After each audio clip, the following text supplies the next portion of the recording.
Hello mes amis, c'est le podcast Mindset Combattant avec Duquesne Bernard. Aujourd'hui, on va parler d'objectifs. Comment fixez-vous des objectifs dans la vie? Vous êtes tous d'accord, pour réaliser des choses, il faut avoir des objectifs. Et c'est pourquoi dans chaque projet, on retrouve plusieurs objectifs. Maintenant, pour pouvoir réaliser des choses sérieuses, il faut poser des questions assez pertinentes. C'est pourquoi je vais vous aider aujourd'hui à éclaircir davantage sur ce que vous voulez dans cette vie pour pouvoir fixer des objectifs que vous pouvez atteindre réellement. Je dois vous dire, pour trouver des objectifs dans la vie et établir des objectifs hebdomadaires, c'est un processus très réfléchi et significatif que vous devez faire. Je vais partager avec vous des étapes pour vous aider à déterminer réellement vos objectifs à long terme et à court terme. Mais l'une des choses les plus importantes, ce n'est pas d'écouter, c'est de pratiquer. Pour pratiquer, je vais vous partager 5 éléments. Le premier élément que vous allez mettre en application, c'est l'auto-réflexion. Le premier élément, c'est l'auto-réflexion. L'auto-réflexion, il consiste à vous aider à réfléchir sur ce qui est important réellement pour vous. Quels sont vos intérêts? Quelles sont vos valeurs? Vos passions? Qu'est-ce qui vous rend heureux dans cette vie? Il faut poser ces questions pour trouver ces réponses.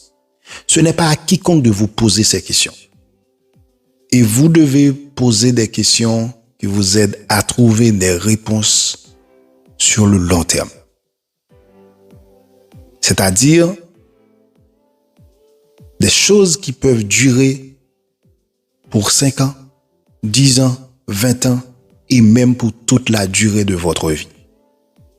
Il faut faire des exercices d'autoréflexion pour trouver vos intérêts, vos valeurs, vos passions et ce qui vous rend heureux réellement. La deuxième des choses pour déterminer réellement vos objectifs, c'est de savoir vos priorités dans la vie.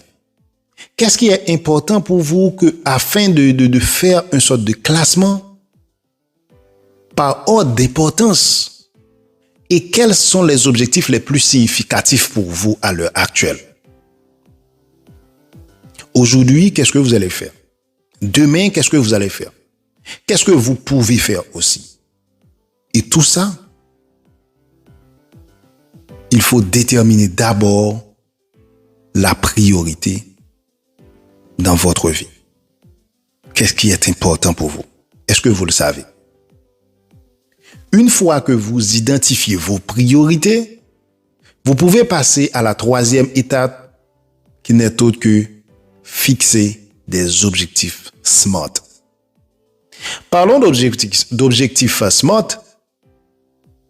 Il faut dire que vous devez assurer-vous que vos objectifs à long terme sont spécifiques. C'est-à-dire, c'est des objectifs qui sont mesurables, qui sont atteignables, pertinents et limités dans le temps. Vous ne pouvez pas avoir des objectifs que vous ne savez pas combien de temps je vais mettre pour réaliser ça. C'est-à-dire, vous dites des choses qui sont des rêves, mais vous pensez que ce sont des objectifs. Mais non. Il faut fixer des objectifs SMART. À titre d'exemple, d'ici le mois de mai, d'ici le mois de décembre, d'ici le mois de janvier, je dois apprendre à parler anglais correctement. Là, l'objectif, c'est d'apprendre à parler anglais et vous mettez le mois. Donc là, c'est-à-dire, c'est dans une période de temps bien limitée, bien spécifique. Vous pouvez mesurer votre progression, etc. Il faut mettre des dates. Il faut que cet objectif-là, vous pouvez mesurer vos progressions là-dedans. La quatrième des choses, c'est de diviser en plusieurs étapes. Subdiviser les objectifs. S'il y a un objectif qui a plusieurs activités là-dedans, qui va prendre beaucoup de temps, essayez de décomposer vos objectifs à long terme en étapes beaucoup plus petites. plus gérable aussi. Parce que c'est pas toute chose que vous pouvez gérer en même temps.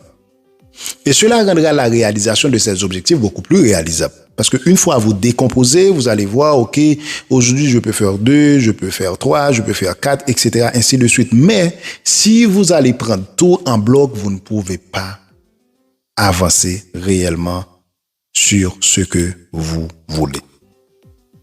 Par contre, quand vous avez un objectif que vous voulez réaliser sur le long terme, vous devez la découper en plusieurs étapes par semaine, par mois, jusqu'à ce que vous atteigniez ce que vous voulez. Et en dernier lieu, le 5e élément, c'est de créer un plan d'action.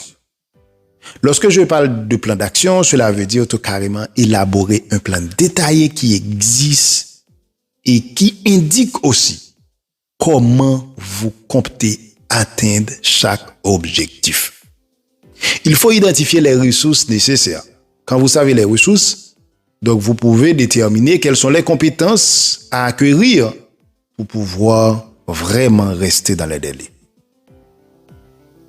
Et pour vous aider à faire ça, je vais essayer de vous partager quelque chose. Si vous voulez devenir un businessman, vous devez dire réellement, est-ce que ça, c'est une chose qui est importante pour moi? Qu'est-ce qui va me rendre heureux en tant que businessman d'ici 5, d'ici 10, d'ici 20 ans?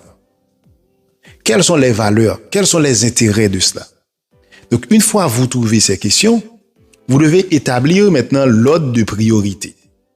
Une fois que vous faites l'ordre de priorité, vous allez décomposer les différentes composantes de cet objectif-là pour pouvoir être SMART. Cela veut dire spécifique, mesurable, atteignable, pertinente et limitée dans le temps. Et après ça, il faut créer un plan d'action, ce qui va vous permettre de voir réellement les étapes les plus importantes, les plus faciles à gérer, quelles sont les compétences que vous devez acquérir, quelles sont les ressources qu'il faut aller chercher, etc. Tout et tout et tout. Si vous faites ça réellement pour votre vie, vous allez voir que c'est beaucoup plus facile à définir vos objectifs, à éclaircir réellement ce que vous voulez. Je dois vous dire que ce podcast, c'est un podcast qui est là pour vous aider à agrandir votre esprit, qui est là pour vous aider à réaliser des choses, qui est là pour vous aider à prendre confiance en vous-même. N'hésitez pas de partager avec toutes les personnes de votre contact. Et la deuxième des choses, laissez un commentaire si vous avez besoin beaucoup plus d'explications. Merci et à bientôt.